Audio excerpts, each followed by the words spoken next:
Total world gold and silver production, fact vs conspiracy.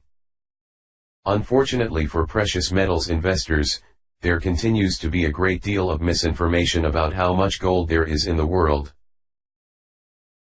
The biggest culprit that confuses precious metals investors is what I call lousy conspiracies.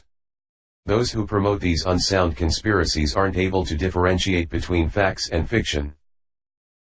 This will be a short post, but it is important as it will lay some groundwork for articles to come out over the next several weeks in comparing the new Bitcoin cryptocurrency market to gold and silver.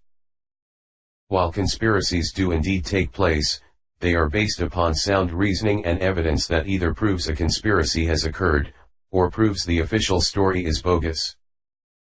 On the other hand, lousy conspiracies are easy to dismiss when facts and sound evidence are brought forward. Unfortunately, even when the facts or the evidence is presented step by step, those who either promote or believe these lousy conspiracies, continue to do so. This has to be one of the most frustrating areas of my research, writing and analysis. Why? Because I receive emails at least once a week bringing up one of my favorite lousy conspiracies. One of the more insane conspiracies in the precious metals community is the notion that the world has 1 to 2 million tons of gold hidden in secret vaults. Some of these vaults are the infamous Yamashita's Gold Treasure, Nazi Gold Vault, Bank of Hawaii Massive Gold Holding, and etc. You see, conspiracies, especially lousy conspiracies, are a great way to make a buck selling a newsletter or book. Because people don't take the time to do the research and fact check, it's much easier and a great deal more fun to believe in the hype of a conspiracy. This is quite a shame because lousy conspiracies give the few sound conspiracies a bad reputation.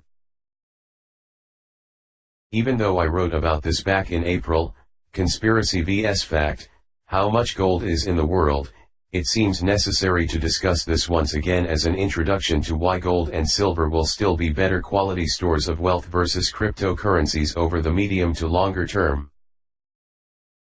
This goes against some of the recent analysis put out in the alternative community suggesting that gold will no longer have value in the future due to cryptocurrencies taking over the role as a new digital monetary system. Anyhow, the production of silver and gold are extracted out of the ground at a certain ratio. Recently, it is approximately 9 to 1, silver to gold. Let's take a look at the following two charts. As we can see in these two charts, most of world gold and silver production has been extracted since 1900. For gold, the world produced 91% of all gold since 1900, and 81% of all global silver production. According to the best sources, shown on the bottom of the chart, there have been approximately 173,000 metric tons, 5.5 billion ounce, of gold produced since 1493 and 48.5 billion ounce of silver. This turns out to be a 9 to 1 ratio, which is the same as the ratio of silver to gold in the ground. Note, I did not convert the gold chart to million ounce because world production figures are normally reported in metric tons. Furthermore, the accounting of total gold holdings are also published in metric tons. Also, this conversion should help. 1 metric ton equals 32,150 ounces. Now that we know that, it is also true that the world produced a great deal more silver in relation to gold from 1493 to 1600. This was due to the huge new silver discoveries in South America by the Spanish during that time period. There was 747 million ounces of silver produced from 1493 to 1600 versus 714 metric tons, 23 million ounces, of gold. 32 times more silver production than gold. Furthermore, the silver to gold production ratio increased even higher in the 17th century, 1600 to 1700. World silver production jumped to 1,272 million ounces versus 897 metric tons, 29 million ounce, of gold. This pushed the silver to gold production ratio to a staggering 44:1. The increase in ratio was due to the huge ramp up of Mexican silver production during the century. Okay. Some of you might think, well, what if some of the world gold production was missed during those earlier centuries because the silver-gold ratio was so high? Even if we apply a 9:1 silver-to-gold ratio for each century, this would be the result. Adjusting world gold production to 9:1 silver-to-gold ratio each century 1493 to 1600 equals 83 million ounce gold, 1600 to 1700 equals 141 million ounce gold, 1700 to 1800 equals 209 million ounce gold, 1800 to 1900 equals 566 million ounce gold, 1900 to 2016 equals 5077 million ounce gold, grand total equals 6,076 million ounce gold, 189,000 metric tons. Even if we applied a 9:1 silver to gold production ratio for each century, it would still only amount to 189,000 metric tons versus the 173,000 metric tons of actual world gold production since 1493. If we include all gold production prior to 1493, I doubt it would push that figure above 200,000 metric tons. So, we can plainly see, it was physically impossible for the world to produce more than 200,000 metric ton, 6.4 billion ounce, of gold in the history of mankind. Thus, the notion that the world holds 1 to 2 million tons of gold in the world, is completely ludicrous.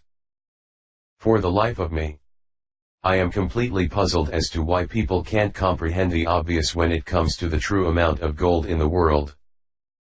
Update: additional information on ancient Egyptian gold production. I have received some emails and tweets suggesting that a lot of ancient gold production has not been accounted for. While this is true, it really doesn't amount to much if we use logic and quantitative statistical modeling. We must remember, the ancient peoples were using simple mining techniques to produce gold.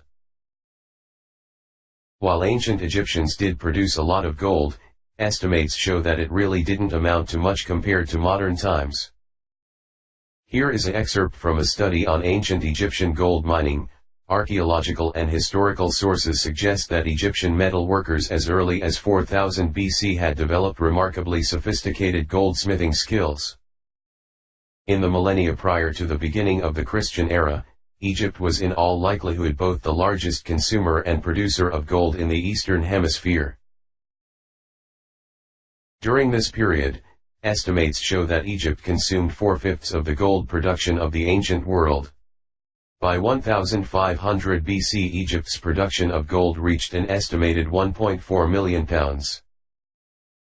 Estimates of ancient Egyptian gold production up until 1500 BC were 1.4 million pounds, or 635 metric tons. This was 635 metric tons over a 2,500-year period. According to the 2017 GFMS Gold Survey, the world produced 3,222 metric tons of gold in 2016. Thus, the world produced 5 times more gold last year than the total the ancient Egyptians mined for approximately 2,500 years. And as the excerpt above stated, Egypt was the largest producer and consumer of gold in the ancient world.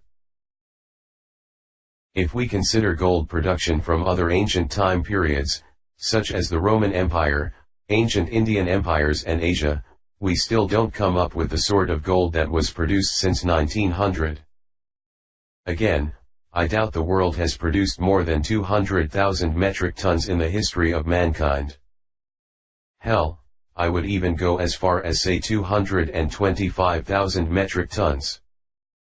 But, this is still a great deal less than the 1 to 2 million tons suggested by those who seem to be unable to do simple math.